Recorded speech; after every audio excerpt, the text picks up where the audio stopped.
கடந்த சில தினங்களுக்கு முன்பு மைக் டைசன் மற்றும் ஜேக் பாலுக்கு இடையே நடைபெற்ற குத்துச்சண்டை போட்டியை உலகமே உற்று நோக்கி கவனித்தது.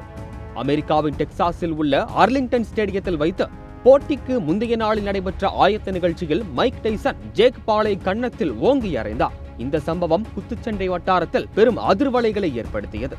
மைக் டைசனின் இந்த செயல் சமூக வலைதளங்களில் ஹைப்பை ஏற்றிவிட, அடுத்த நாள் ஜேக் பால் மற்றும் டைசனுக்கு இடையே நடைபெற்ற போட்டியை 60 கோடி பேர் பல்வேறு தளங்களில் பார்வையிட்டனர். போட்டியில் ஜேக் பால் அபார வெற்றி பெற்ற நிலையில் இந்த போட்டி மேட்ச் பிக்சிங் செய்யப்பட்டது என பல்வேறு விமர்சனங்கள் முன்வைக்கப்பட்டன. மேலும் இருவருக்கும் இடையே நடைபெற்ற போட்டியின் ஸ்கிரிப்ட் வடிவிலான படிவங்கள் இணையத்தில் வெளியாகி பல்வேறு சர்ச்சைகள் எழும்ப துவங்கின. இந்த போட்டியில் பங்கேற்றாலே $20 மில்லியன் தொகை ஒதுக்கப்படும் என அறிவிப்பு வெளியானது.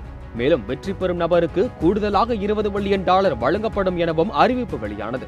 தற்பொழுது குத்துச்சண்டை போட்டியில் ஜேக் பால் வெற்றி பெற்று $40 மில்லியன் பரிசு தொகையாக பெற்றுள்ளார். இதனால் டைசனுக்காகவே போட்டியை கண்டு ரசித்த பெரும்பாலானோர் பெரும் ஏமாற்றம் அடைந்தனர். மேலும் இந்த போட்டியை எடுத்து நடத்திய நெட்ஃபிளிக்ஸ் நிறுவனம் மைக் டைசனை வைத்து சம்பாதித்து விட்டதாகவும் பரவலான கருத்து முன்வைக்கப்பட்டு வருகிறது.